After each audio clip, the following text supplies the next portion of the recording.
Hello friends, welcome to all of you in our new lecture of engineering drawing.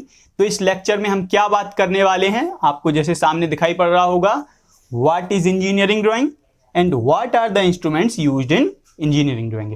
मतलब engineering drawing सबसे पहले क्या होती है और इसमें क्या क्या इंस्ट्रूमेंट्स रिक्वायर्ड होते हैं, वो सब के बारे में हम जानेंगे। देखो, इंस्ट्रूमेंट्स के बारे में लिखा भी है, एक एक करके सबके बारे में हम अच्छे से जानेंगे। ठीक है, तो बड़ी ऐसी वीडियो अभी हम स्टार्ट करने वाले हैं। तो सबसे पहले जानते हैं इंजीनियरिंग ड्राइंग क्या होती है। ठीक है, इंजीनियरिंग ड्राइंग क्या होती है, चलो इसको एक सिंपल एग्जांपल के थ्रू समझते हैं। जैसे कि हम करते हैं कम्युनिकेशन, कोई पर्सन किसी दूसरे पर्सन से कम्युनिकेशन करता है, तो वो पर्सन दूसरे पर्सन से जब कम्युनिकेशन करता है तो वो किसी मीडियम का यूज तो करता होगा। जैसे कि आप और हम ले लेते हैं, चलिए मैं आपसे बात कर रहा हूं, किसी मीडियम का यूज कर रहा हूं। यस, कौन से मीडियम का यूज कर रहा हूं, मैं यूज कर रहा हूं बोलने का यूज कर रहा हूं। और बोलने में भी किस मीडियम का यूज कर रहा हूं, लैंग्वेज भी कौन सी है मेरी, हिंदी। तो मैं क्या कर रहा हूं, हिंदी में आपको समझा रहा हूं मेरे मन के विचार। तो कम्युनिकेशन की प्रोसेस क्या हो गई कि अपने मन के विचारों को दूसरे पर्सन तक पहुंचाना। ठीक है, और इसके लिए जो मीडियम काम करता है वहां पर मैंने उसको बोला लैंग्वेज, मैं हिंदी में जैसे आपको समझा रहा हूं। ऐसे ही क्या होता है, जब कोई पर्सन के दिमाग में जब कोई आइडिया आता है, जैसे मान लो आप एक इंजीनियर हो, आपके मन में कोई आइडिया आया कि मुझे ये डिवाइस बनानी है, मुझे ये ऑब्जेक्ट बनाना है या मशीन बनानी है, जो भी आपके दिमाग में आया। ठीक है, अब आप उसको कैसे समझाओगे, आप अगर सामने वाले को ये जैसे कि बोल के समझाओगे कि मुझे यार एक ऐसी मशीन बनानी है, इसमें देखो ये पार्ट होगा, उसमें ये मटेरियल यूज करेंगे, तो शायद इतने अच्छे से उसको समझ ना आए, शायद क्या अच्छे से समझ नहीं आएगा, क्योंकि आप बोलने में कितनी भी जानकारी दे देंगे लेकिन आप कुछ ना कुछ मिस करेंगे और सामने वाले पर भी इतने अच्छे से इंपैक्ट नहीं पड़ेगा। तो अब देखो कैसे समझाओगे दूसरे को। तो देखो, इसी के लिए हमने एक मीडियम बनाया, वो है इंजीनियरिंग ड्राइंग। एक मीडियम बनाया, उसका नाम क्या हो गया, इंजीनियरिंग ड्राइंग। तो इसीलिए इंजीनियरिंग ड्राइंग को क्या बोला जाता है, universal language of engineers. It is the universal language of engineers. इस दुनिया में जहां कहीं भी इंजीनियर्स रहते हैं ना, वो अपने आइडियाज को बताने के लिए या किसी पर्सन तक पहुंचाने के लिए जिस मीडियम का यूज करते हैं वो होता है इंजीनियरिंग ड्राइंग। अब इसको हम अच्छे समझे थोड़ा सा। तो सोचिए आप एक इंजीनियर हो, ठीक है, आपको आपके मन में एक आइडिया आया कि मुझे कोई ऑब्जेक्ट बनाना है। एग्जांपल लेते हैं, जैसे कि ये आ गया एक सेट स्क्वायर, ये सेट स्क्वायर है। आपके मन में आइडिया आता है कि मैं एक ऐसा सेट स्क्वायर बनाऊंगा जिसकी मदद से क्या होगा, ड्राइंग का काम बड़ी आसानी से हो जाएगा। तो आपने क्या किया, इसको बोलने के बजाय, इसको बोलकर समझाने के बजाय इसका क्या किया, डायग्राम बनाकर दूसरे को समझाया। डायग्राम बनाकर, जैसे कि समझिए, जैसे कि आपने क्या किया, इसका एक डायग्राम बनाया। आपने क्या किया, एक डायग्राम बनाया और इस डायग्राम को दूसरे व्यक्ति तक पहुंचाया। तो क्या इस डायग्राम में आपने यहां पर डिटेल्स को मेंशन किया कि यहां पर देखो सेंटीमीटर्स होंगे, ठीक है, यहां पर सेंटीमीटर्स होंगे, यहां पर क्या होंगी, यहां पर इंचेस होंगे।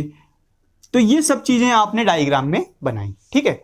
और साथ में आपने क्या किया, डायग्राम में प्रॉपर डिस्टेंसेस का ध्यान रखा, मतलब आप कैसा शेप बनाना चाहते हैं वो उसका ध्यान रखा, ठीक है। साइज कितना रहेगा वो आपने मेंशन किया।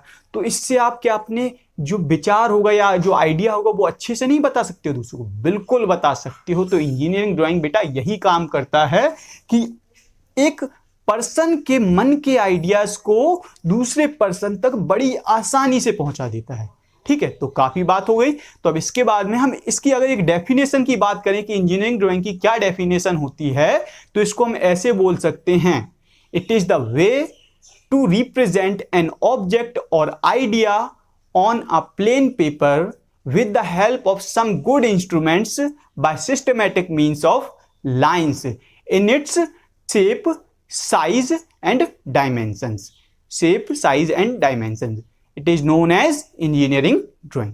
मेरी बात समझ में आई कि मैंने क्या बोला, इंजीनियरिंग ड्राइंग वह माध्यम है जिसके द्वारा हम किसी भी ऑब्जेक्ट या आइडिया को उसके शेप, साइज और डायमेंशन के साथ कुछ अच्छे इंस्ट्रूमेंट के द्वारा, सिस्टमैटिक लाइंस के द्वारा क्या करते हैं, हम दूसरे पर्सन तक पहुंचाते हैं, दूसरे पर्सन तक पहुंचाते हैं। तो इसी मीडियम को क्या बोला जाता है, इंजीनियरिंग ड्राइंग बोला जाता है। तो आप जब भी नोट्स बनाएं सबसे पहले हेडिंग डालें इंजीनियरिंग ड्राइंग, उसमें सबसे पहले ये वाली लाइन लिखें कि it is universal language of engineers. उसके बाद ये डेफिनेशन लिखें, engineering drawing is the way of representation of objects और ideas on a plane paper with the help of some good instruments by systematic means of lines in its shape, size and dimensions.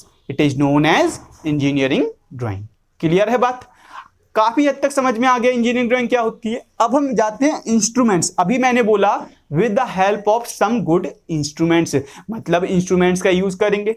तो कौन से instruments होंगे, जैसे कि सामने आपको दिख रहा होगा ड्राइंग शीट, बिल्कुल सबको पता है यूज करते हैं, drawing board, mini drafter, compass, divider, protractor, pencils, eraser, pencil sharpener, paper clips और टेप। तो इन सभी का यूज करेंगे, बिल्कुल करेंगे।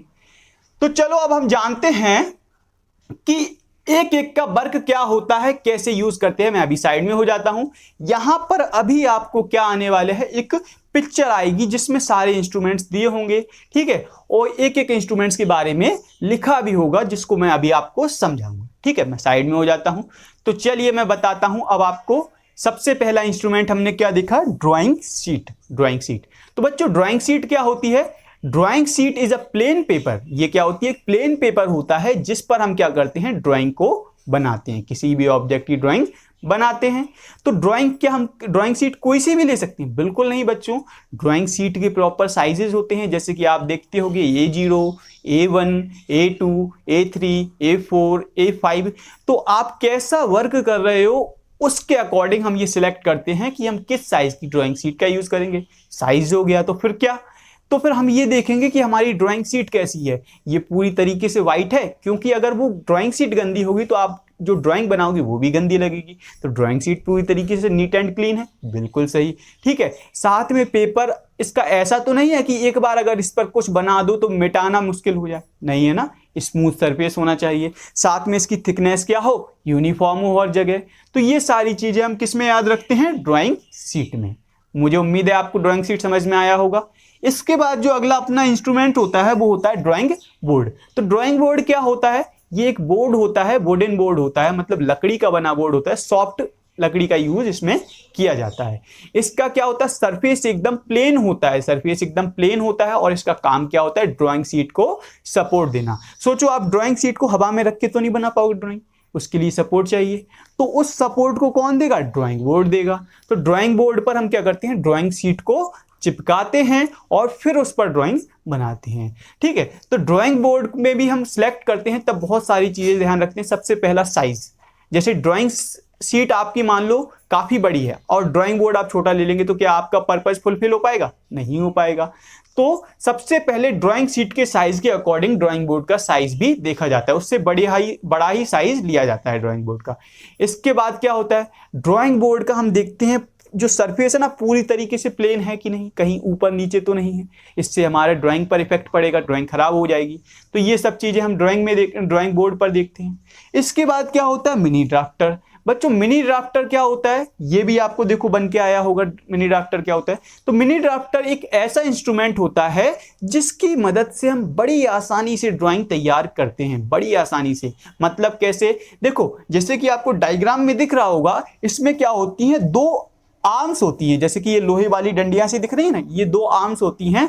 एक आर्म छोटी होती है, दूसरी आर्म बड़ी होती है। जो बड़ी वाली आर्म होती है इसमें क्या होता है, नट होता है, इस नट को क्या किया जाता है, बोर्ड में कसा जाता है, ठीक है। दूसरी ये दोनों आर्म क्या होती हैं, एडजस्टेबल होती हैं, इनको एडजस्ट कर सकते हैं। इसके बाद दूसरी आर्म पर देखा होगा आपने एक स्केल का सेट लगा है, जैसे कि एक वर्टिकल स्केल लगी है, एक हॉरिजॉन्टल स्केल है, जो कि आपस में जुड़ी हुई है, ठीक है, इनको एक दूसरे से अलग नहीं किया जा सकता।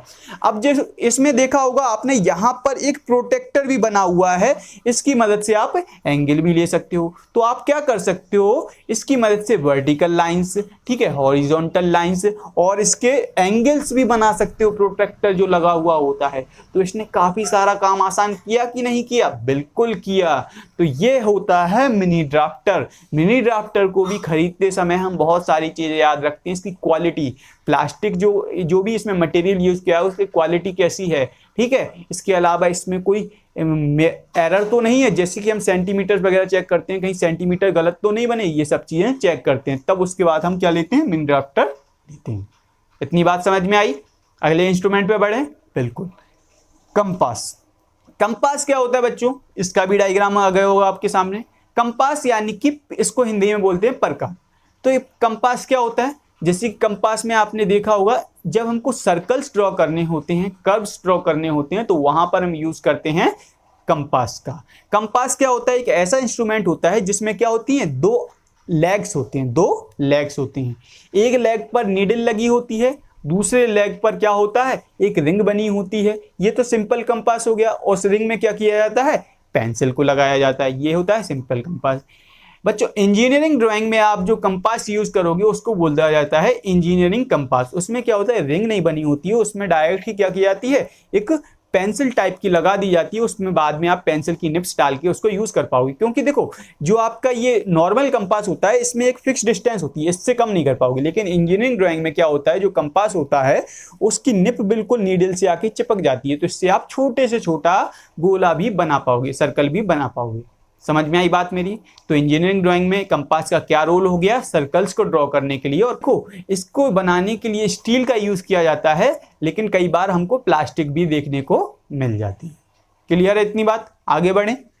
अगला इंस्ट्रूमेंट है डिवाइडर। बच्चों डिवाइडर का काम क्या है, जब भी हमको किसी लाइन को इक्वल पार्ट्स में डिवाइड करना होता है या किसी कर्व को इक्वल पार्ट्स में डिवाइड करना होता है, तो वहां पर जो इंस्ट्रूमेंट यूज किया जाता है उसको बोलते हैं डिवाइडर। डिवाइडर कंपास के जैसा ही दिखता है, बस इसमें कंपास में एक जगह पर क्या लगी होती है, पेंसिल लगी होती है। इसमें पेंसिल ना लगाकर दोनों जगह पर क्या होती है, नीडल्स बनी होती है, दोनों जगह पर नीडल्स लगी होती है। इनकी सहायता से हम क्या करते हैं, किसी भी लाइन को इक्वल पार्ट में डिवाइड करते हैं, कर्व को इक्वल पार्ट में डिवाइड करते हैं, और किसी भी मेजरमेंट को देखने के लिए भी इस इंस्ट्रूमेंट का यूज किया जाता है। क्लियर हो गई होगी मेरी बात। इसके बाद अगला इंस्ट्रूमेंट है अपना प्रोट्रैक्टर। प्रोट्रैक्टर क्या, ये भी आपके सामने इमेज आ गई होगी एक। तो प्रोट्रैक्टर यानी कि चांदा जिसको हम हिंदी में बोलते हैं। तो प्रोट्रैक्टर क्या हो गया, एक सेमी सर्कल टाइप का क्या होता है, इंस्ट्रूमेंट होता है। सेमी सर्कल कैसा, इसमें क्या होता है, एक सेमी सर्कल होता है जो कि जनरली प्लास्टिक से ही बना होता है, ट्रांसपेरेंट प्लास्टिक से बना होता है। इसमें क्या होता है, इसमें जो सेमी सर्कल वाला यानी कि जो सर्कमफ्रेंस वाला हिस्सा होता है वहां पर क्या होती है, डिग्रीज बनी होती हैं, 0 से लेके 180 डिग्री तक। ठीक है, तो इसका यूज किस लिए किया जाता है, एंगल्स को बनाने के लिए। एंगल्स को बनाने के लिए या दो लाइंस के बीच के एंगल्स को मेजर करने के लिए इसका यूज किया जाता है, इसका यूज किया जाता है। क्लियर हो गई होगी इतनी बात, आगे चलें। तो आगे का इंस्ट्रूमेंट होता है पेंसिल्स। बच्चों इंजीनियरिंग ड्राइंग में पेंसिल्स का बहुत इंपॉर्टेंट रोल है। सबसे पहले आज यहां पर नोट कर लेना बिल्कुल ये बात, पेंसिल्स का बहुत ज्यादा रोल होता है। क्योंकि देखो जब हम कोई भी डायग्राम बनाएंगे ना, वहां पर बहुत सारी लाइंस का यूज करेंगे। जैसे कि कभी कोई बॉर्डर लाइन होगी उसको डार्क दिखाना होगा, कभी प्रोजेक्शन होंगे उनको लाइट करना होगा, तो कभी डायमेंशंस को ना ज्यादा लाइट और ना ज्यादा डार्क करना, तो वहां पर भी अलग पेंसिल यूज करनी होगी। ठीक है, तो ये पेंसिल्स का रोल होता है। तो ड्राइंग बनाने के लिए किसका यूज किया जाता है, पेंसिल्स का। तो हम इंजीनियरिंग ड्राइंग में कौन सी पेंसिल्स का यूज करते हैं, तो बच्चों पेंसिल्स देखो आपकी स्क्रीन पर आ गया होगा डायग्राम्स, इनमें बहुत सारी पेंसिल्स दिख रही होंगी, H, 2H, 3H, 4H, 5H, 6H, इसके अलावा B, 2B, 3B, 4B ऐसे दिख रही होंगी। ठीक है, लेकिन हमको इन सारी पेंसिल्स का यूज नहीं करना। हमको कौन कौन सी पेंसिल का यूज करना, अभी नोट कर लेना, हमको यूज करना है 2H। कौन सी, 2H। ठीक है, 2H किस लिए यूज की जाती है, जब हमको प्रोजेक्शन लाइन ड्रॉ करनी होती है या आपको कंस्ट्रक्शन लाइन ड्रॉ करनी होती है, तो उसके लिए हम किसका यूज करेंगे, 2H पेंसिल का। बच्चों ये 2H पेंसिल बहुत हल्की चलती है। अच्छा, H और B का कॉन्सेप्ट बता दूं आपको। H का मतलब होता है यहाँ पर हार्डनेस, B का मतलब होता है ब्लैकनेस। जैसे जैसे B का नंबर बढ़ता है मतलब पेंसिल की जो चलने की क्या होगी, लाइन जो चलना होता है ना उसका डार्क होता जाता है। ठीक है, हार्डनेस बढ़ते बढ़ते पेंसिल का क्या हो गया, पेंसिल लाइट होती जाती है। तो इस प्रकार हम कह सकते हैं कि 2H पेंसिल क्या लाइट पेंसिल होती है, H पेंसिल क्या उससे थोड़ी सी डार्क होती है, पर ये भी लाइट पेंसिल होती है। इसका यूज कहां किया जाता है, डायमेंशन लाइंस। बच्चों जब हम क्या करेंगे, किसी ऑब्जेक्ट में किसी पार्ट की लाइन क्या दिखाएंगे, लेंथ दिखाएंगे या ब्रेथ दिखाएंगे या हाइट दिखाएंगे, तो उस जगह पर हम किसका यूज करेंगे, हम दिखाएंगे वहां पर डायमेंशन लाइंस। तो डायमेंशन लाइंस को बनाने के लिए, एरो हेड्स को बनाने के लिए, इन सब जगहों पर हम किसका यूज करेंगे? एच पेंसिल का। इसके बाद आती है HB पेंसिल। तो बच्चों डायग्राम में बॉर्डर लाइंस को बनाने के लिए किस पेंसिल का यूज करते हैं? वो होती है HB पेंसिल। HB पेंसिल वही नॉर्मल पेंसिल होती है जो हम यूज करते हुए आते हैं, नटराज की आती थी। इसके बाद क्या होता है? इरेजर। अब देखो बच्चों, एक ह्यूमन एरर तो करता ही है, आपको पता है ना, गलतियां करना मनुष्य का काम है। तो देखो जब गलतियां होंगी तो उनको मिटाना भी है, क्योंकि सुधार भी तो करना है। तो क्या है, हम जब पेंसिल से कोई डायग्राम बनाते हैं, मान लो उसमें गलती हो गई तो उसको मिटाना है हमको, तो उस इंस्ट्रूमेंट का, कौन से इंस्ट्रूमेंट का यूज किया जाएगा? इरेजर का। इरेजर सबको पता है, इरेजर का यूज करते हैं। इरेजर कैसी होनी चाहिए? ना ज्यादा आपकी सॉफ्ट हो, ना ज्यादा हार्ड हो, क्योंकि ज्यादा हार्ड होगी तो पेपर फट सकता है। ठीक है, तो यहां पर अच्छी हम इरेजर का यूज करेंगे जो कि इतनी सॉफ्ट भी हो जिससे आराम से मिट जाए। ठीक है, इसके बाद होता है पेंसिल शार्पनर। अब देखो पेंसिल की निप अगर हम बार बार यूज करते रहेंगे तो वो मोटी हो जाएगी। ठीक है, इसके बाद क्या होगी? लाइंस अच्छे से नहीं बन पाएंगी उससे। तो हम क्या करेंगे? वहां पर उसको क्या करेंगे? शार्प कर देंगे, शार्प करेंगे। इसके लिए किस इंस्ट्रूमेंट का यूज किया जाता है? पेंसिल शार्पनर का। पेंसिल शार्पनर का ये जनरली क्या होते हैं? प्लास्टिक के भी आते हैं आपको, और एल्यूमिनियम के बने भी दिखाई पड़ते हैं। इसके बाद होती है पेपर क्लिप्स और टेप। तो देखो यहाँ पर डायग्राम में आपको दिख रहा होगा, इमेज में आपको दिख रहा होगा कि जैसे कि कोई ड्राइंग शीट होती है, ड्राइंग शीट को हमको लगाना होता है, तो हम क्या लगाएंगे? वहां पर ड्राइंग शीट को ड्राइंग बोर्ड पर लगाने के लिए किसका यूज करेंगे? क्लिप्स का या फिर टेप्स का। तो क्लिप्स क्या होती हैं? जैसे कि आपके पास डायग्राम में दिख गए होंगे, ये क्लिप्स क्या होती है? स्टील की बनी होती हैं। इनको हम क्या कर देते हैं? ड्राइंग शीट के चारों कोनों पर लगा देते हैं, जिसकी वजह से ड्राइंग शीट क्या रहती है? फिक्स रहती है आपके ड्राइंग बोर्ड पर। तो बनाते टाइम ये क्या होती है? हिलती डुलती नहीं है, जिससे हमारा डायग्राम खराब नहीं होता है, डायग्राम खराब नहीं होता है। अगर आपके पास ड्राइंग क्लिप ना हो तो किसका यूज कर सकते हो? टेप का। पर ये टेप भी कैसा? अच्छी क्वालिटी का। कहीं ऐसा ना हो कि अब जब हटाओ टेप को तो ड्राइंग शीट ही फट जाए। तो ड्राइंग हमको टेप भी ऐसा ध्यान रखते हुए लेना है। तो बच्चों मुझे उम्मीद है कि आज आपको ड्राइंग, इंजीनियरिंग ड्राइंग क्या होती है, इसमें क्या क्या इंस्ट्रूमेंट्स यूज किए जाते हैं, ये सब अच्छे से समझ में आया होगा। ठीक है, इसके बाद हम अगले लेक्चर में बात करेंगे कि मिनी ड्राफ्टर को ड्राइंग बोर्ड पर कैसे फिक्स किया जाता है, ड्राइंग शीट को कैसे लगाया जाता है ड्राइंग बोर्ड पर।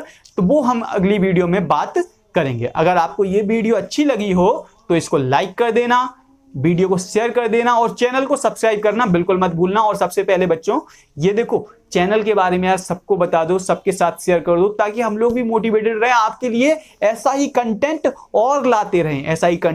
और लाते रहें। और साथ में एक बढ़िया इंपॉर्टेंट न्यूज दे रहा हूं कि वीडियो के डिस्क्रिप्शन में आपको टेलीग्राम का चैनल का लिंक दिया होगा, तो वहां पर जाकर टेलीग्राम चैनल को ज्वाइन कर लें, क्योंकि ये जो मैंने आपको पढ़ाया ये सब के नोट्स आपको टेलीग्राम चैनल पे प्रोवाइड कर दिए जाएंगे। तो अगर वीडियो अच्छी लगी हो तो लाइक करना। अब आपसे अगली वीडियो में फिर से मुलाकात होगी, तब तक के लिए धन्यवाद। जय हिंद, जय भारत।